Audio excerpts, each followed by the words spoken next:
Hermanos, la parte de la palabra de Dios que vamos a estudiar esta mañana puede encontrar entonces en la parte leído,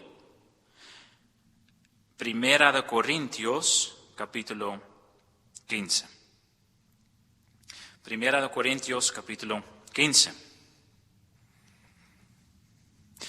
Y queridos hermanos, si el Señor entra en la vida de un hombre, si el Señor empieza su obra salvadora en la vida de alguien, es siempre un milagro. Es el milagro más grande que hay. Y no solo es un milagro, también es muy sorprendido. La mayoría de los creyentes verdaderos tiene que confesar: Cristo me buscó en un momento muy inesperado. Él me buscó, Él me halló. En medio de mi tristeza, en medio de mi pecaminosidad y desorden. En un tiempo en que no pensaba al Señor, Él tocaba mi corazón con su palabra poderosa. Entonces, es un milagro, es sorprendido, pero también es cambiante. Si Cristo entra al corazón de un pecador, esto cambia todo. Pablo expresa esto muy bien. Él dijo en 2 de Corintios: si alguno está en Cristo, nueva criatura es. Las cosas viejas pasaron y aquí todos los son hechas nuevas. Entonces, si alguien tendrá un encuentro con Cristo, él va a ser una nueva criatura, una persona nueva, una persona cambiada.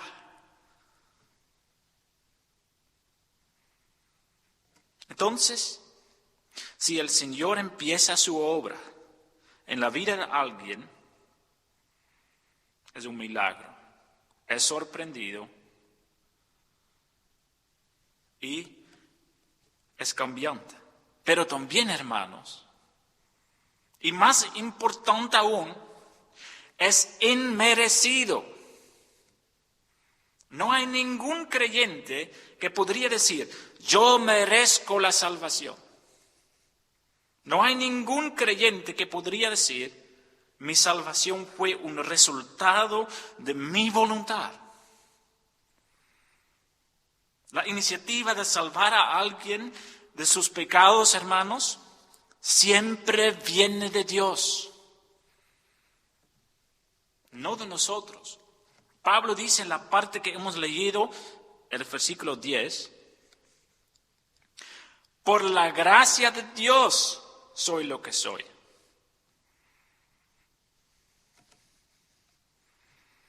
Y lo que estoy haciendo, no estoy haciendo yo, sino la gracia de Dios conmigo. Es decir, yo no merezco la salvación.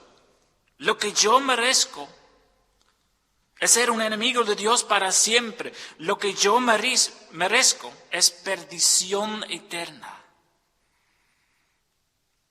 Lo que ustedes, lo que yo merecemos es recibir castigación eterna por nuestra maldad y pecado. Eso es la verdad.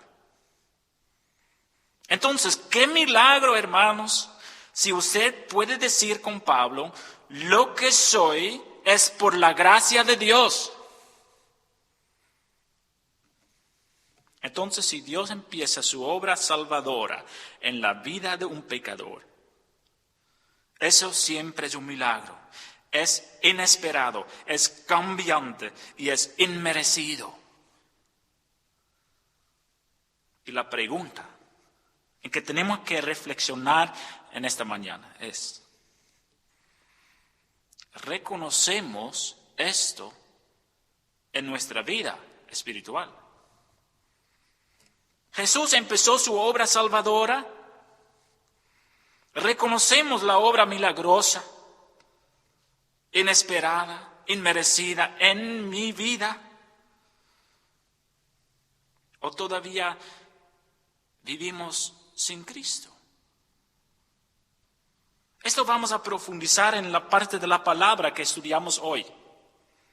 Primera de Corintios, capítulo 15, los versículos 1 hasta el 11. Pero le pido para poner su atención especialmente en el versículo 7. La primera parte, pocas palabras. Ahí dice la palabra, hermanos, después apareció a Jacobo. Después apareció a Jacobo. Pongamos la atención en esta mañana en estas pocas palabras que contienen una historia hermosa de la gracia inmerecida de Jesús. Hermanos, Pablo es el escritor de la parte de la Biblia que hemos leído. Pablo, el gran misionero y predicador del Nuevo Testamento.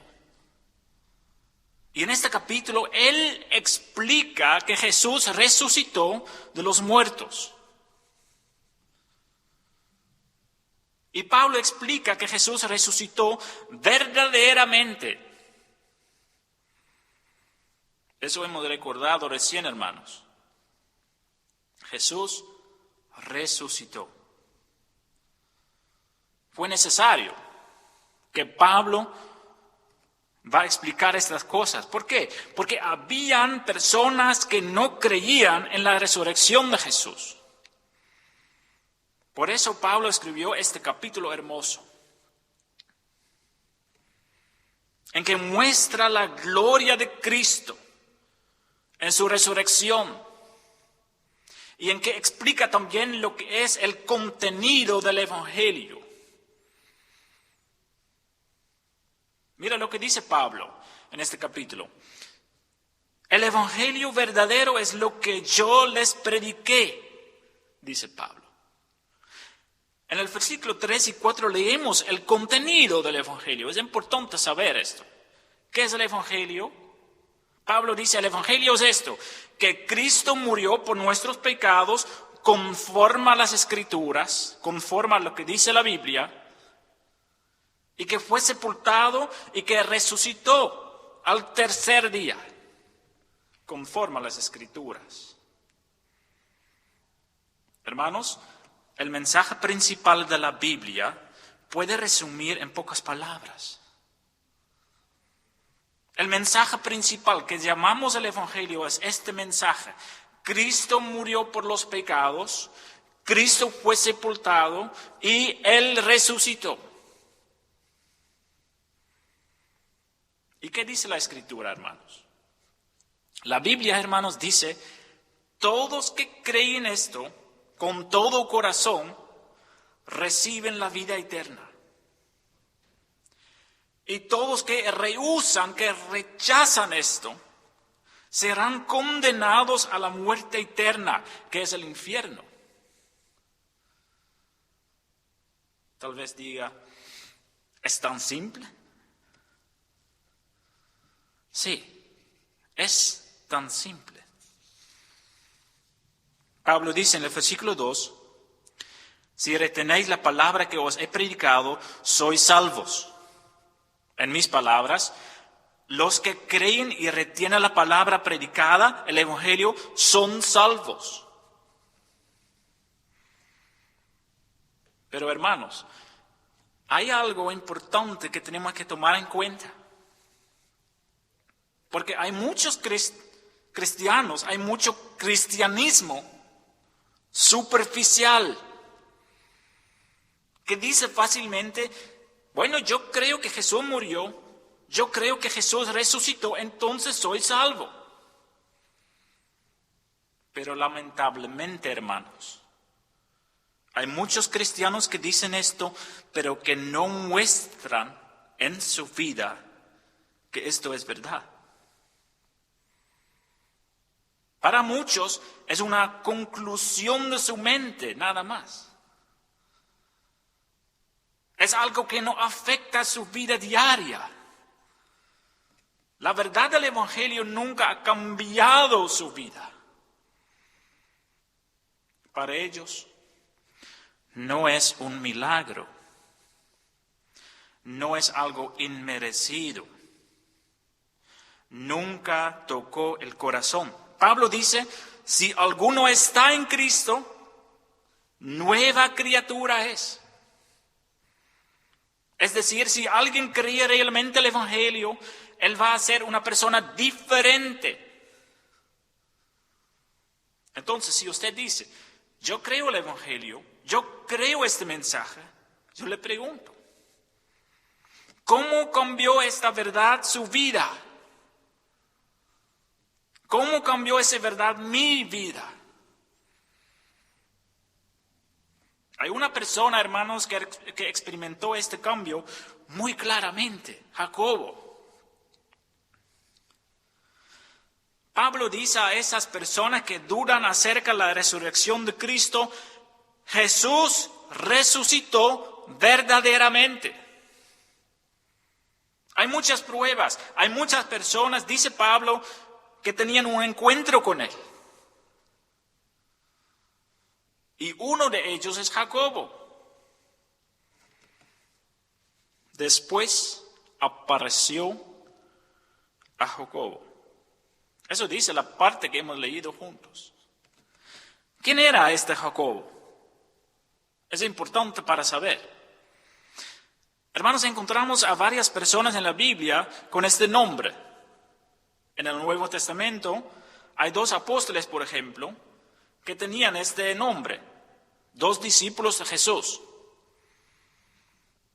Pero el Jacobo, acerca de que habla Pablo en esa parte, no es uno de ellos.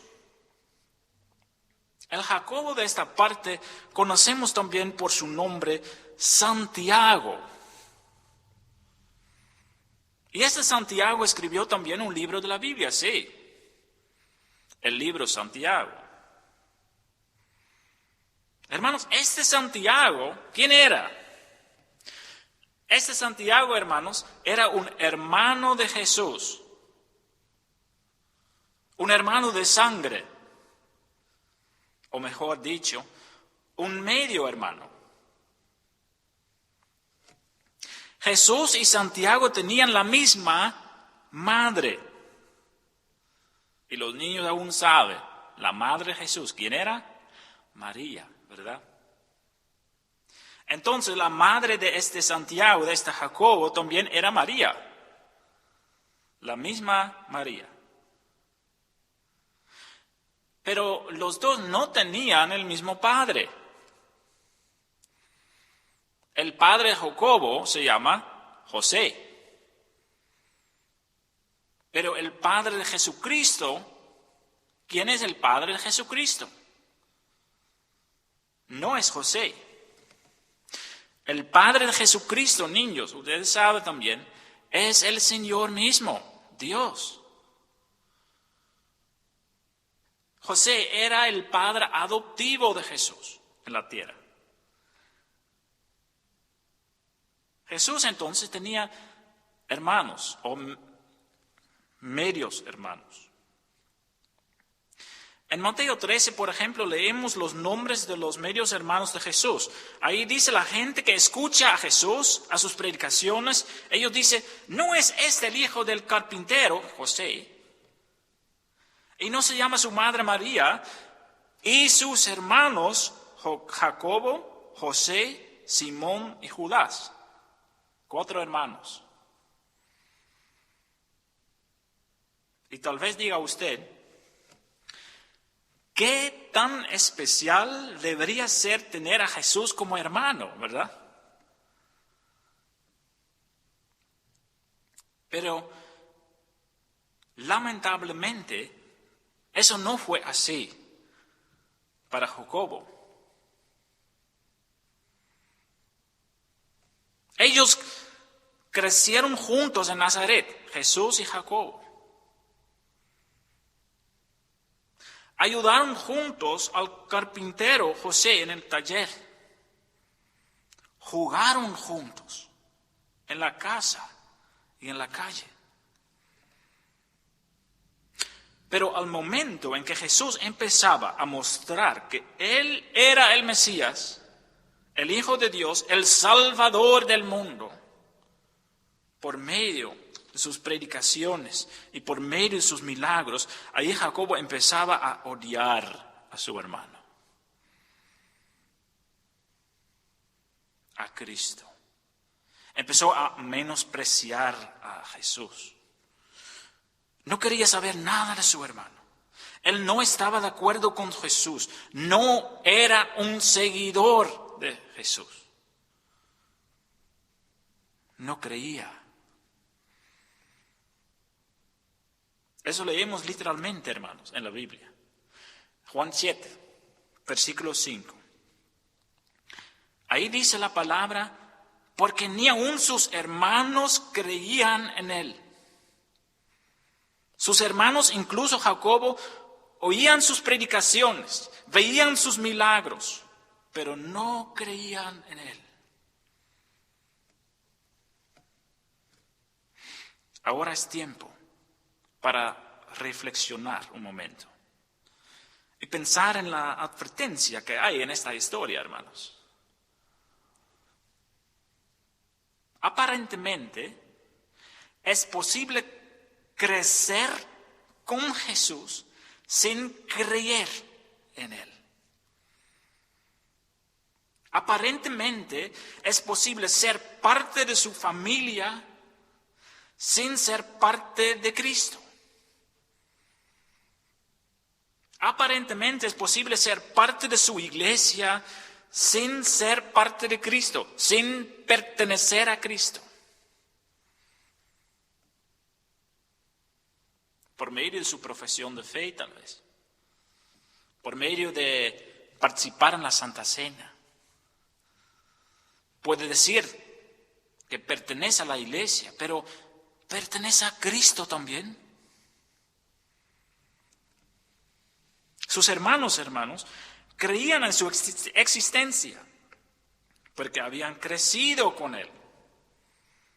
Sus hermanos creían que podía hacer milagros, porque habían visto eso. Pero creer en su poder y existencia no es suficiente. Por eso, creer en la forma bíblica no es aceptar una verdad. Creer en la forma bíblica, hermanos, es algo diferente. Creer en la forma bíblica es entregar su vida completa a Jesús, aceptando su autoridad absoluta en cada cosa de su vida. Creer en Jesús significa ser un seguidor de Él. Porque un seguidor cree y practica las palabras.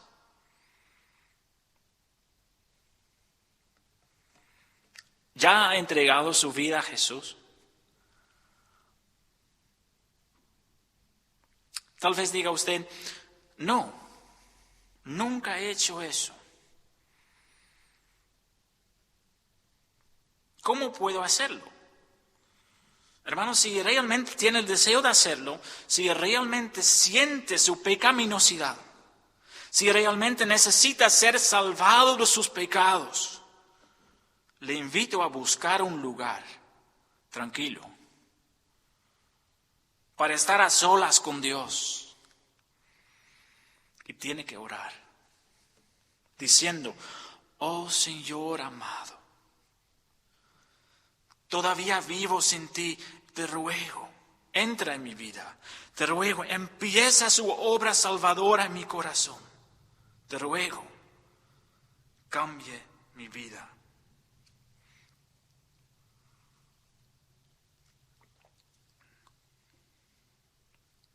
¿Ya ha entregado su vida a Jesús? Otra vez la misma pregunta. ¿Ya ha entregado su vida siendo quebrantado de corazón y anhelando la reconciliación con Él? Si usted diga, sí, yo entregué mi vida a Jesús, yo le preguntaría, ¿cuándo fue? ¿Y cuáles cosas han cambiado en su vida desde ese momento? Porque si usted vive todavía como antes, si usted vive como cualquier persona, parece que Jesús no entró en su vida. Parece que Jesús todavía no es su rey porque no está obedeciendo. ¿Qué pasa si Jesús nos encuentra realmente y verdaderamente? Miremos la vida de Jacobo, de Santiago. Como he dicho, él era escéptico. No creía en Jesús como Salvador, como Mesías. Y probablemente Jacobo estaba con su familia en la colina de Calvario, donde Jesús fue crucificado, y probablemente vio el sufrimiento de su propio hermano. Probablemente oía cómo Jesús cuidaba a su madre, ordenando a Juan a cuidarla en lugar de él. En lugar de Jacobo. Pero todo esto, hermanos, no cambió su corazón.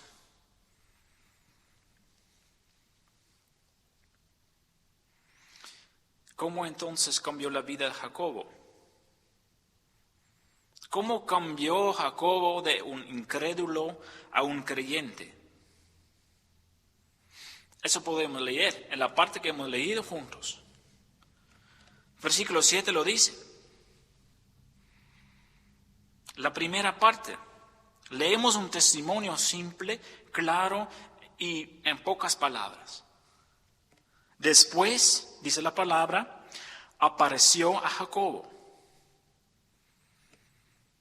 No es porque Jacobo cambió su opinión. No es porque Jacobo buscaba a Cristo.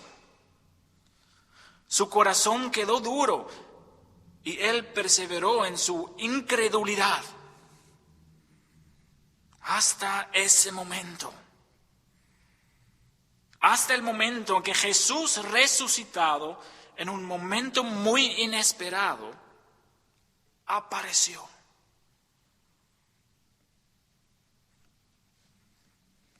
Después de su resurrección, ahora apareció Jesús a su medio hermano de sangre, Jacobo,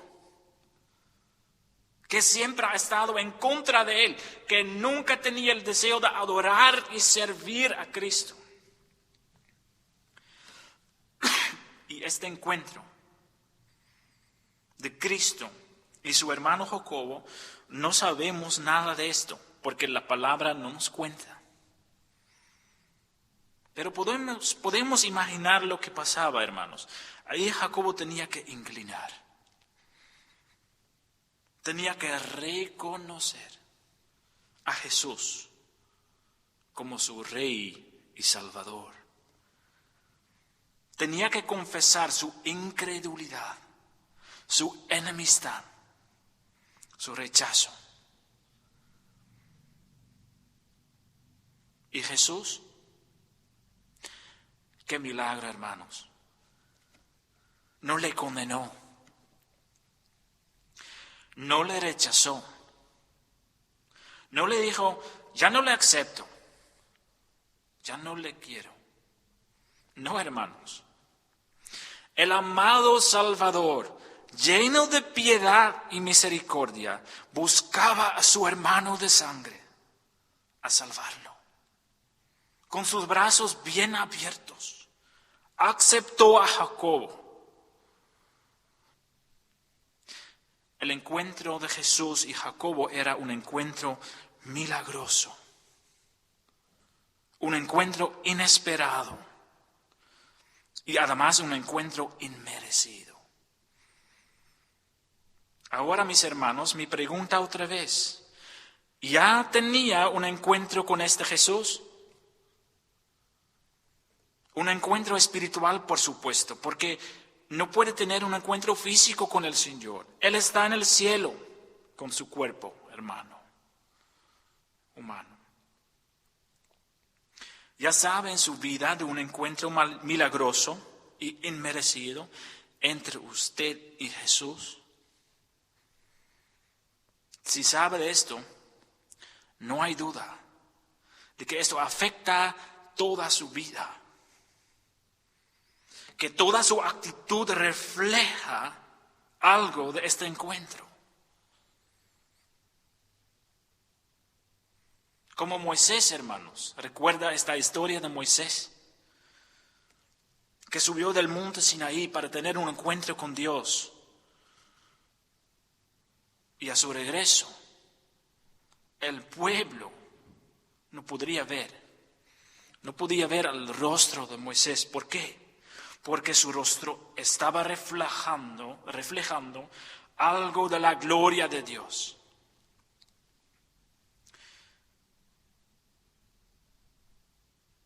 Hermanos, desde este momento, desde ese encuentro en la vida de Jacobo, todo cambió en poco tiempo. Él recibió una posición importante en la iglesia primitiva, siendo un siervo fiel de Cristo, practicando el amor divino, mostrándolo a sus prójimos, enseñando la palabra con poder, en lugar de luchar contra ellos. ¿Cómo puede saber usted que ha encontrado a Jesús? Bueno, Jacobo o Santiago nos cuenta eso con claridad, incomparable. Él dice en su carta, el libro Santiago, que tiene que leer. Él dice en su carta que un cristiano verdadero puede reconocer fácilmente. No por sus palabras. Hay muchos testimonios bonitos sin practicar la fe. No, un cristiano puede reconocer por sus obras. Un cristiano es el que cuida a los necesitados, a los huérfanos, a las viudas, a los que no tienen nada. Un cristiano es el que habla la verdad, que resista a las tentaciones que hay, que lucha contra la injusticia, que realmente se esfuerzan a quitar toda maldad, todo pecado de su vida, que desea vivir una vida santa, si eso fuera posible. Una persona que no habla mal de su prójimo, sino bien. Que tiene un estilo de vida que es totalmente diferente a los que viven sin Cristo. Y todo eso por el amor que hay en sus corazones. El amor que desea amar a Dios encima de todo. En la vida diaria. Porque podemos decir eso muy fácilmente con palabras. ¿Cómo pueden ver sus prójimos que usted ama a Dios encima de todo? ¿Solo es porque usted va a la iglesia? ¿O también es porque usted tiene un estilo de vida diferente?